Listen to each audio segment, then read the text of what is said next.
Amigos del BUE, estamos con el doctor Jaime Saavedra. Él ha sido ministro de Educación, como saben muchos de ustedes. Actualmente desempeña un cargo directivo en el Banco Mundial, relacionado siempre al área de desarrollo humano y educación. Doctor Saavedra, bienvenido a Arequipa, al Hey Festival. Va a presentar un libro llamado Estamos Tarde, que resume su experiencia en el Ministerio de Educación de más de 3 años. Sí.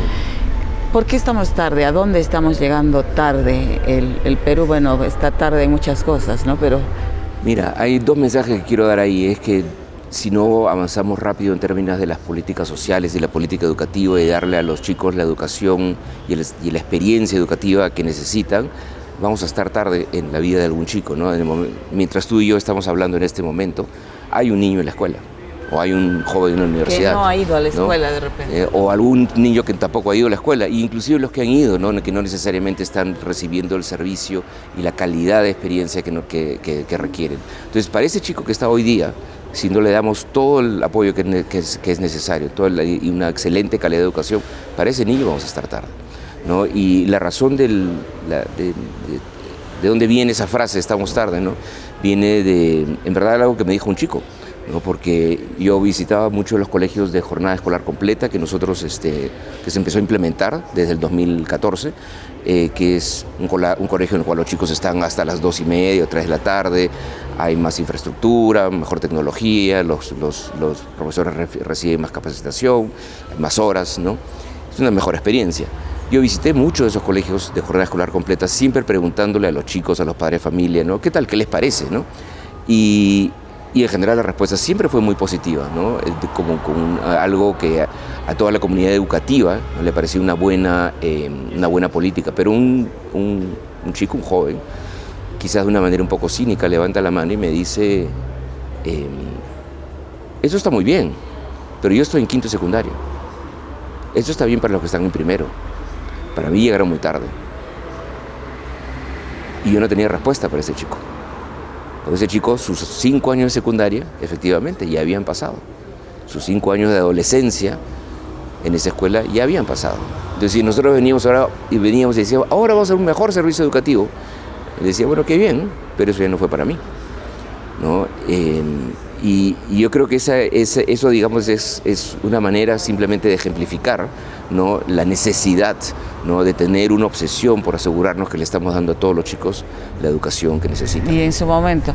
Y como país también estamos tarde para tener nuevas generaciones de ciudadanos mejor formados.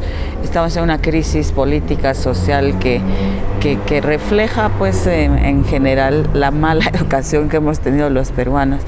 ¿Cuánto necesitamos, cuánto tiempo se necesita para que nuevas generaciones realmente vengan a renovar el país con una educación de calidad diferente? Pero mira, yo soy un poco más optimista en el sentido de que el Perú ya ha demostrado que se pueden hacer mejoras en la educación, ¿no? El Perú... Más rápidas, digamos. Rápidas, exacto. Acuérdate, estamos todavía, Perú y América Latina están viviendo todavía una crisis educativa, lo que nosotros le llamamos una crisis de aprendizaje, inclusive antes de la pandemia, ¿no? Todavía el Perú tenía, antes de la pandemia, el 50% de los chicos no acababan la primaria y no entendían bien lo que leían, ¿no? Y más o menos el Perú estaba, a pesar de que esa es una cifra todavía preocupante, pero había estado mejorando. O sea, esa cifra 10 años antes era tal que solo un 20% de chicos tenían un desempeño satisfactorio. Y eso aumentó que la mitad de los chicos ya tenían un desempeño satisfactorio. ¿Eso es suficiente? No. Pero había habido una mejora. Es más, en las pruebas PISA, Perú ha sido un país que ha mejorado notoriamente en las últimas 2 evaluaciones, ¿no? Claro, cuando yo estaba en la gestión, en PISA, salió la noticia que Perú estaba último. Eso ya no ha sido el caso, pero mejoró, ¿no? Entonces sí hemos demostrado que las cosas se pueden hacer, ¿no? Perú hizo una reforma magisterial, pero hizo una reforma universitaria, ¿no? Las tasas de escolaridad de los chicos han aumentado. Entonces sí se pueden hacer mejoras, ¿no? Y sí se pueden hacer mejoras en el corto plazo, en el sentido de que ¿cuánto va a demorar en tener una buena educación? Bueno, si queremos ser Finlandia, sí, efectivamente no vamos a demorar 10 años. Por ejemplo, pero eso no quiere decir logró que una... no. Exacto. Moquegua tiene buenos aprendizajes, tiene buenos niveles de aprendizaje. O sea, el decir de que demora ser un sistema de excelente nivel, sí, eso no va a demorar. Pero no es cierto de que no se pueden hacer mejoras en el relativo corto plazo. Que no debemos resignarnos a mejorar ya, mañana, pasado mañana. Ayer estuve visitando el COAR de Moquegua, ¿no? Y efectivamente, el colegio de alto rendimiento de Moquegua, ¿no? Y efectivamente tenemos un colegio de alto rendimiento en todas las regiones del país, ¿no? Y eso empezó el 2014 y se ha mantenido felizmente. Y eso nos muestra, y esa es una educación de excelencia para esos chicos que vienen de escuelas públicas, chicos de escuelas públicas que pueden tener y acabar su secundaria con un bachillerato internacional, que eso es un nivel de élite a nivel global. Hablando inglés, por ejemplo. Hablando inglés, por ejemplo. Tienen que lograr un nivel de inglés. Entonces, y esas son escuelas públicas, con chicos que vienen de secundarias públicas, ¿no? Entonces, eso es otra muestra que se pueden hacer las cosas bien en el servicio público. Pero justamente hablando de las reformas que se hicieron en el periodo que usted fue ministro y tanto a nivel de la educación básica como de la educación superior, en ambas se está retrocediendo aceleradamente. ¿Cómo ve usted este proceso, por ejemplo, prácticamente el desmantelamiento de la SUNEDU?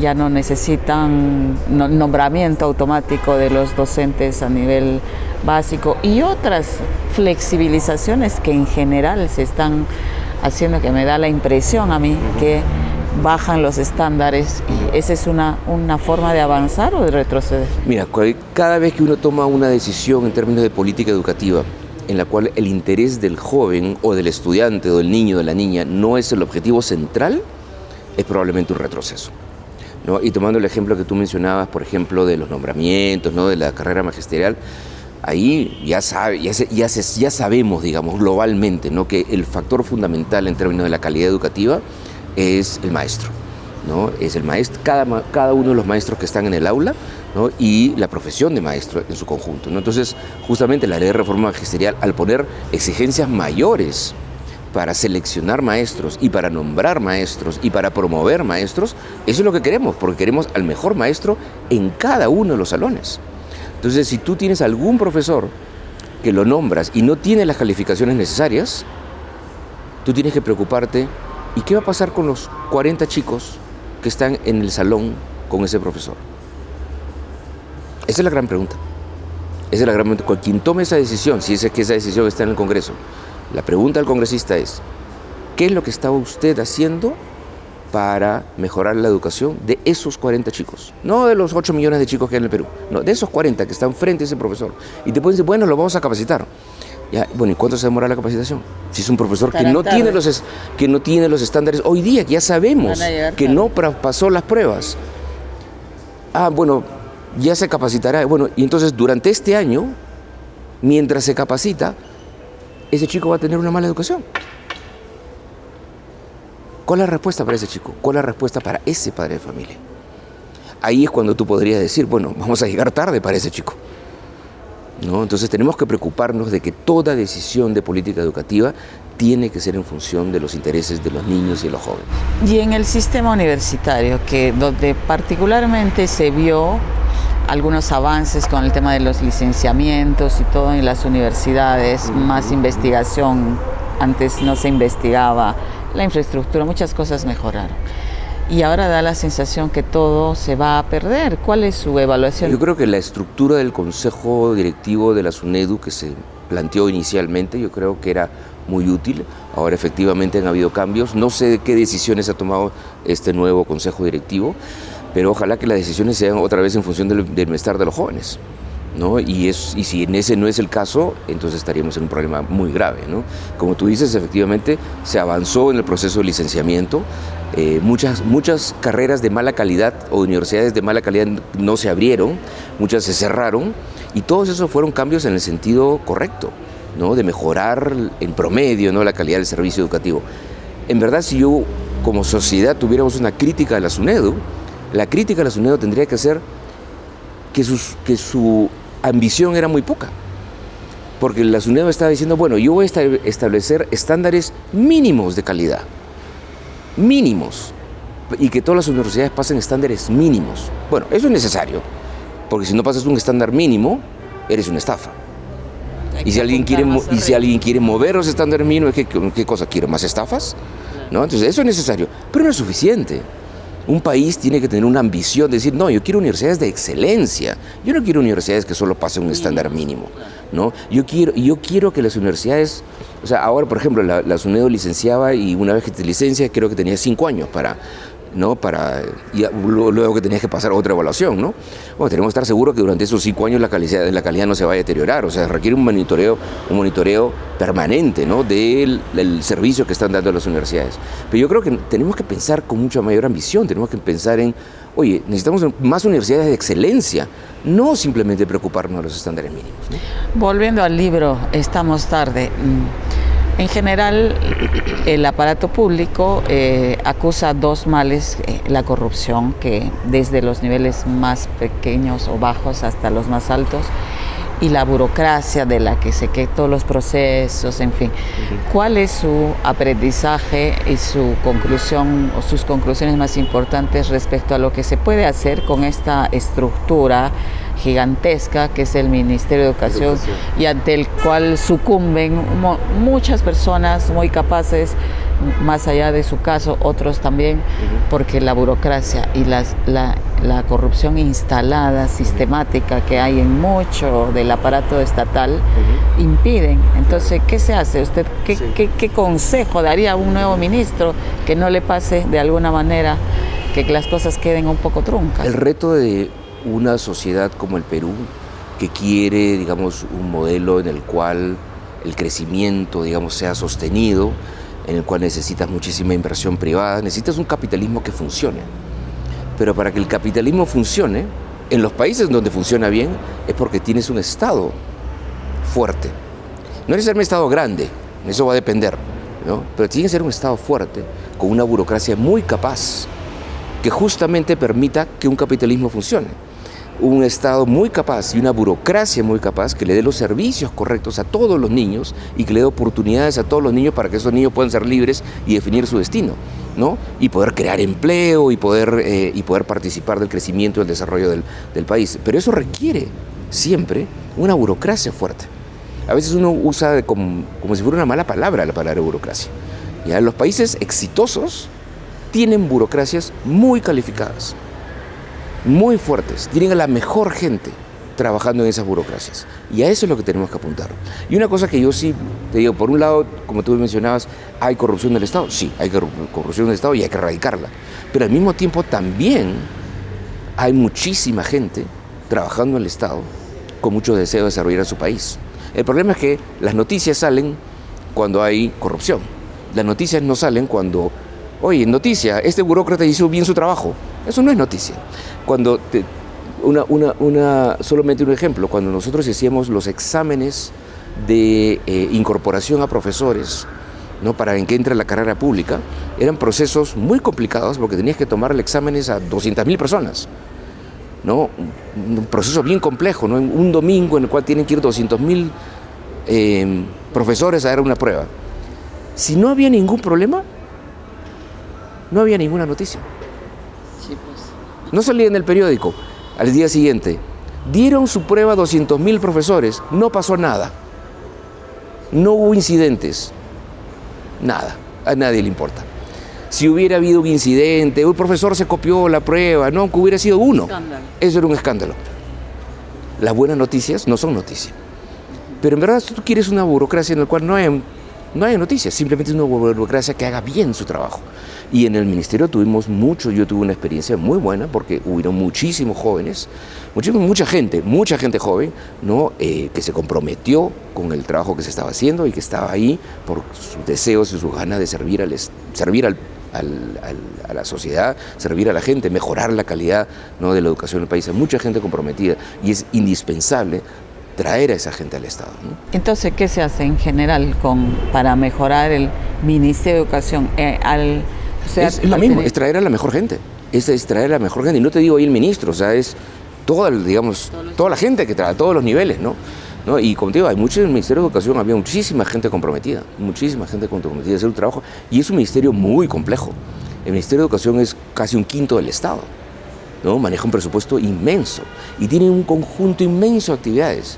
¿no? Cuando uno empieza a hacer la lista de todas las cosas que tiene que preocuparse un Ministerio de Educación, ahí uno se da cuenta, esto es bien complicado, porque te das cuenta, en las universidades, la educación secundaria, los colegios de educación inicial, la educación para los chicos que tienen discapacidades, la educación intercultural bilingüe, la educación física, ¿no? La acreditación de las universidades, el currículum, todo eso tiene que ver el ministerio. Entonces es un ministerio muy complejo, por eso se necesita gente muy capaz. Ahora, en cuanto a los contenidos, que es la otra cosa, además de los maestros y todo el marco, es motivo de discusión en nuestro país. No sé si eso pasa en otros países. Por ejemplo, que se incluya tal o cual contenido, decide el Congreso de la República, que se estudie la época del terrorismo, o hay grupos que dicen que hay que prohibir la ideología de género, incluso que esté incluida en las currículas. Incluso se propone que los padres participen en el diseño del curricular, etcétera, ¿no? Entonces, es como que los contenidos se han vuelto un campo de batalla ideológica también, ¿no? Eso se da en otros países, ¿y qué es lo que habría que hacer en ese campo para...? En algunos países sí se da, en otros países hay temas que ya se dan por sentados, que son obvios, que son parte de una sociedad moderna, ¿no? O sea, el hecho que haya enfoque de género, hasta ahorita nadie me ha explicado qué cosa es la ideología de género. No, yo no sé qué es eso, pero yo sí sé lo que es el enfoque de género. El enfoque de género es asegurar que, por ejemplo, en muchos temas, ¿no? Pero en el caso de educación, los niños reciben una educación en la cual se entiendan que niños y niñas tienen los mismos deberes, derechos y oportunidades. Cosa que no pasa en nuestro país. Es un país muy machista todavía, ¿no? Se piensa que los roles del niño y la niña, o de la mujer y el hombre, pueden ser distintos. Por eso tienes tanta violencia familiar todavía en nuestra sociedad. Entonces, obviamente, necesitas, ¿no? Un enfoque de género en tu currículo. Necesitas educación sexual y reproductiva en un país que existe todavía tanto embarazo adolescente. Por supuesto que necesitas educación sexual y reproductiva.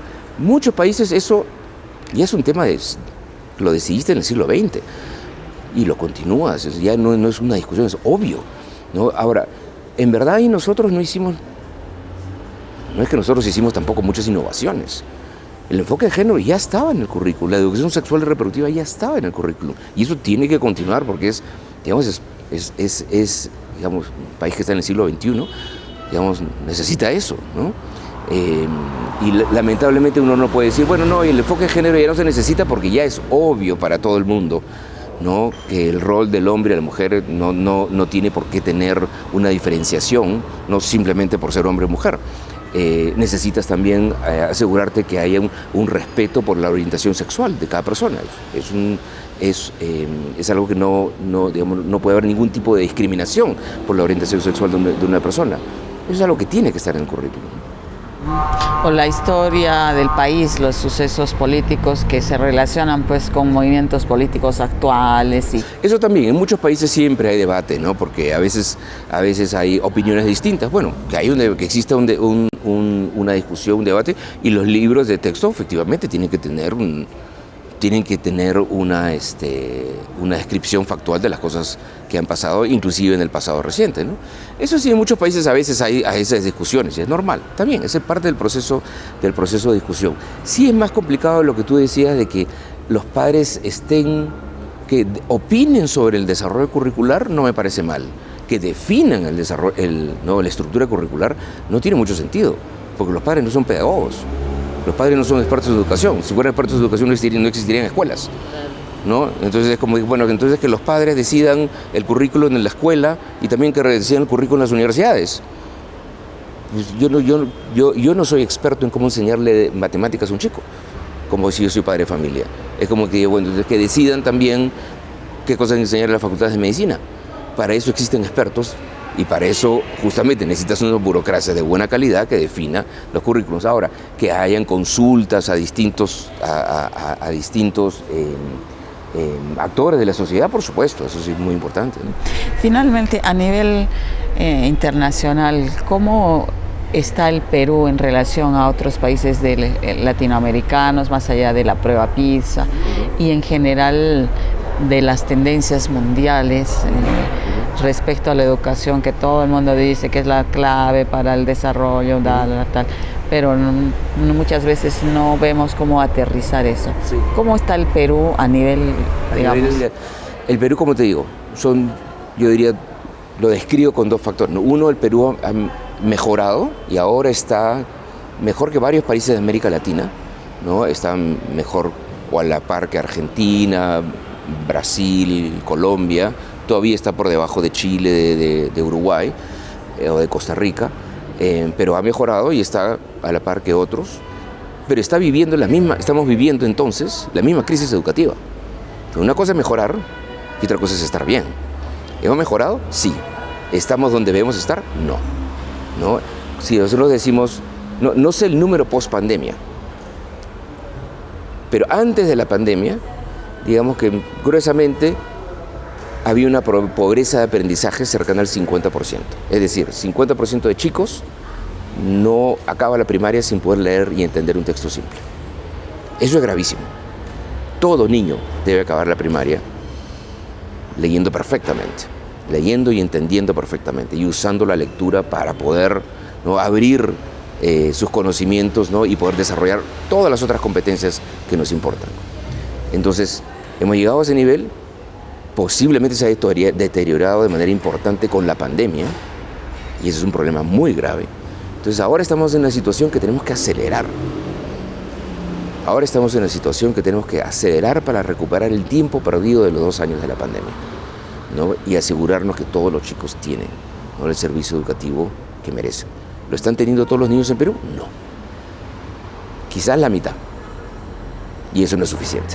Aunque es esperanzador ver, por ejemplo, que hay ahora, antes no se veía, niñas que ganan concursos de matemática a nivel internacional. Sí, bueno, los mismos chicos que están en los colegios de alto rendimiento, son chicos súper talentosos, chicos brillantes, que vienen de todos los estratos sociales del país, ¿no? Eso es fantástico. Entonces, o sea, esperanza hay, ¿no? Hay muchísimo talento en el Perú, pero para que ese talento se desarrolle tenemos que darle las oportunidades a todos, ¿no? Y por eso tenemos que seguir avanzando en darle la educación de mejor calidad que podamos. Y hoy día estamos en el gran reto de tener que acelerar los larguísimos 2 años que tuvimos las escuelas cerradas en el Perú. Eso fue gravísimo, gravísimo, ¿no? Todavía no hemos aquilatado, medido los el Perú no ha vuelto a tener una evaluación censal como teníamos hasta el año 2018, si no me equivoco. Lamentablemente, inclusive antes de la pandemia se pararon las evaluaciones censales, ¿no?, que es una evaluación a todos los chicos de segundo grado, todos los chicos de cuarto grado, todos los chicos del segundo medio, ¿no? Y que es absolutamente esencial para saber cuál es el nivel en el cual está cada escuela y cada niño. ¿En qué área, digamos?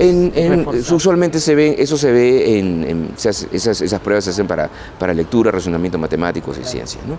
Pero entonces es necesario tener una medición exacta de cómo estamos hoy día, ¿no? Que obviamente vamos a estar peor de lo que estábamos en 2019. Pero entonces, ¿hay esperanza? Sí, pero requiere un esfuerzo muy, muy grande, ¿no?, que tiene que implementarse hoy día. Muy bien, muchas gracias, doctor. No, al contrario, muchísimas gracias.